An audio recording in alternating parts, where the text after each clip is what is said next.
પંચાલ મયુર છે અને PT Ram સબ્જેક્ટમાં micro પ્રોજેક્ટમાં અમને માઇક્રો પ્રોજેક્ટ મળ્યો હતો. એમાં પહેલાં અમારી પેનલમાં ડીસી વોલ્ટમીટર નહીં હતું તો અમારે મલ્ટીમીટરથી ચેક કરવું પડતું હતું. તો મને માઇક્રો પ્રોજેક્ટ મળ્યો હતો એમાં મને ડીસી વોલ્ટમીટર મળ્યું હતું.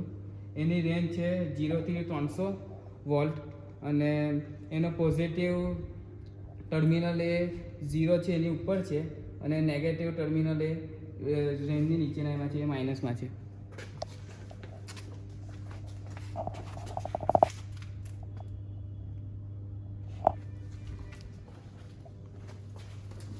મારું નામ પટેલ ફેની, મારો એન્રોલમેન્ટ નંબર છે 24 64 30 90 39. આ ડીસી વોલ્ટ મીટરને સપ્લાય આપવા માટે અમારી એસી મેઇન્સ 17 નંબરની સ્વિચ ચાલુ કરવી પડે. ત્યાંથી રેક્ટિફાયરમાં જાય છે સપ્લાય.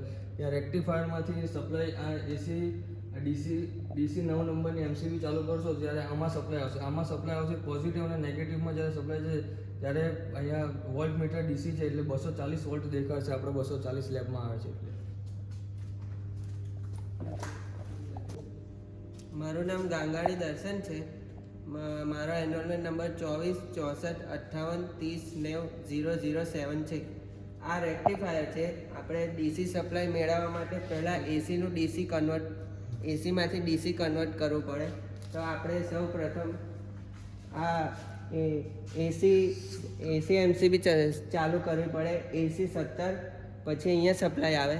પછી આ 2 એમસીબી ચાલુ કરીશું ત્યારે એસીનું ડીસીમાં થઈને ત્યાં સુધી સપ્લાય પહોંચી જશે. સૌ પ્રથમ આપણે મેઇન સ્વિચ ચાલુ કરીશું અને ત્યારબાદ આપણે રેક્ટિફાયરમાં સપ્લાય મેળવવા માટે રેક્ટિફાયરની સ્વિચ ચાલુ કરીશું.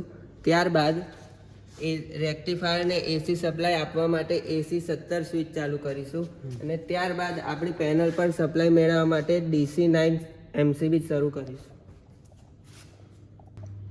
ત્યાં મેનમાંથી આપણો સપ્લાય રેક્ટિફાયરની 17 નંબરની એમસીબીમાં આવે છે.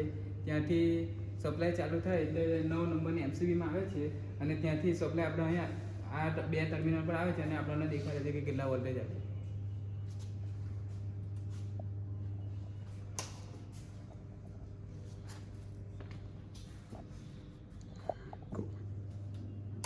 આ ડીસી સપ્લાય ચાલુ કરવાથી આપણા મીટર ઉપર 230 સપ્લાય આવી ગયો છે.